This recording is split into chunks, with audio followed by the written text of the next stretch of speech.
যেটা মাহফুজ আলমও বলছে যে জামা মওদুদির প্রক্সি পার্টি যদি এটা হয় তাহলে এই বিপ্লব করে গণ উত্থান করে বিকল্প রাজনীতির ভ্যালুটা কি। তো আমি আজকে আমাদের বন্ধুদেরকে বলবো জামাতের সুরে তাদের কথা বলা উচিত নয়। তাদেরকে প্রধানমন্ত্রী তারেক রহমান যেভাবে তরুণদেরকে আমরা তার সাথে কথা বলি আন্দোলন সংগ্রাম থেকে তিনি রাষ্ট্র নিয়ে যেভাবে চিন্তা করছেন দেশকে এগিয়ে নিতে চান সেটা তার ব্যক্তিত্বে কর্মকাণ্ডী দেখা মেলে। একজন বক্তা বলেছিল না যে সিএনজিরা আলাপ করতেছিল যে আগে যাইতাম যে হাসিনা আসবে এই জন্য সব রাস্তা ফাঁকা করে রাখছে আর খেলে, আর এখন প্রধানমন্ত্রীর পায়ে যে সিএনজি ড্রাইভারও সিএনজি চালায় যাইতেছে, কোনো তার টেনশন নাই বা কেউ থামাইতেছে না। কিংবা এই গত কয়েক মাসে ব্যক্তি তারেক রহমান যেভাবে কাজ করছেন এটা আমরা ভিতর থেকেও দেখছি, আপনারা বাইরে চলে বৃষ্টির মধ্যেও বরিশাল সিলেট এইখানে ওইখানে বাসে করে চলে যাচ্ছে। এইটা শুধুমাত্র শখ না, এটা একটা মানুষ যদি তার মেমোরিতে ধারণ না করে এবং নির্বাচনের ইশতেহারের ফ্যামিলি কার্ড কৃষক কার্ড থেকে শুরু করে ইমাম মসজিদদের বেতন এবং আমাদেরকে প্রবাসীদের জন্য প্রবাসী কার্ড চালুর বিষয়ে গতকালকে কনফার্মেশন দিয়েছেন। তিনি বারবার তার কাজের বিষয়ে মন্ত্রীদেরকে দায়িত্বপ্রাপ্ত লোকদেরকে তাগিদ দিচ্ছেন যে আপনারা কি করছেন কতদূর আগাচ্ছেন। আমরা সমর্থন করি এই কারণেই, কারণ এই মুহূর্তে বাংলাদেশকে একটা স্থিতিশীল জায়গায় রাখার জন্য বিএনপির বিকল্প নাই। কিন্তু আমি দেখতেছি আজকে আমাদের এই জামাতের বন্ধুরা তারা বলছে সরকারকে ব্যর্থ করে দিবে। ভাই সরকারকে ব্যর্থ করে দিয়ে আপনাদের অস্তিত্ব টিকবে কিনা এটা আপনারা চিন্তা করতেছেন?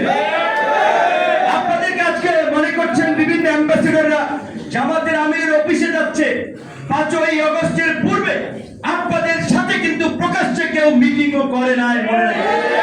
কাজী ওইটা ওই বানরের গল্পের মতো এখন এই যে মাথার উপরে ঘাড়ের উপরে উঠাইবে আবার ধাপ করে একটা ফালাই দেবে। কি ফালাই দিবে?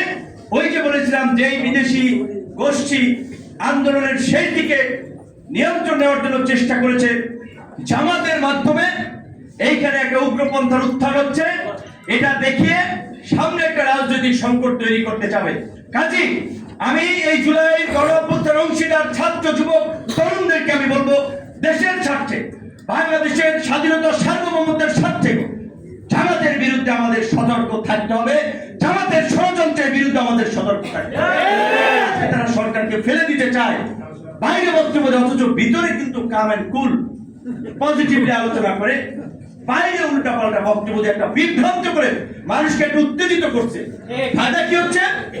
এখানে আওয়ামী লীগকে এর মধ্যে আরো বিভাজন তৈরি করতে জায়গা করে দেওয়া হচ্ছে। আওয়ামী লীগের মধ্যে আমরা পরিষ্কারভাবে বলেছি আওয়ামী লীগ বাংলাদেশের ইতিহাসের একটা অতীত অধ্যায়, যার কোনো বর্তমান নাই, ভবিষ্যৎ নাই। মাননীয় স্বরাষ্ট্রমন্ত্রী আছেন, আমি আপনাকে একটু অনুরোধ করবো, এটা আপনার ক্যাবিনেটের সদস্য নয়, গণ অধিকার পরিষদ রাজপথের আন্দোলনকারী হিসেবে আওয়ামী লীগের যে কোনো তৎপরতা বন্ধে আপনার মন্ত্রণালয়কে কঠোর পদক্ষেপ নিতে হবে। মন্ত্রণালয়কে নির্দেশ দিবেন, জনগণ আপনার সাথে থাকবে। আওয়ামী লীগের প্রশ্নে আমরা কোনো বিন্দু মাত্র ছাড় দিব না।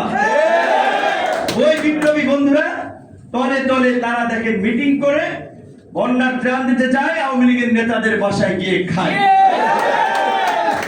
এইটা কি বিপ্লবের চেতনা? এটা বিপ্লবের চেতনা না।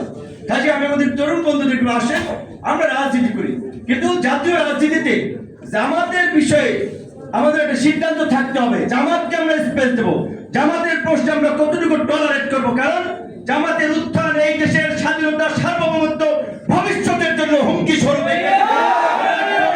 এইটা যদি ভুলে যান তাহলে বাংলাদেশের পরিণতিও কিন্তু ফিলিস্তিনের মতো হতে পারে। ভেনেজুয়েলার প্রেসিডেন্টকে যেভাবে তুলে নিয়ে গেছে, আমি ওই লাইনে বলতে চাই না, শুধুমাত্র যারা শিক্ষিত মানুষ তাদেরকে এক ইশারা ইঙ্গিতে বুঝবেন, তুলে নিয়ে গেছে। কে তুলে নিয়ে গেছে? বিশ্বমাত্র পরে আমেরিকা। ঘটনা ঘটছে, যাই হোক যাই ঘটছে, জামাতের যদি এখানে উত্থান হয় বাংলাদেশে আগামীতে এই ধরনের অস্বাভাবিক পরিস্থিতি দেখবেন। কাজেই জামাতের বিষয়ে আপনারা সচেতন থাকেন, এই আমার আহ্বান।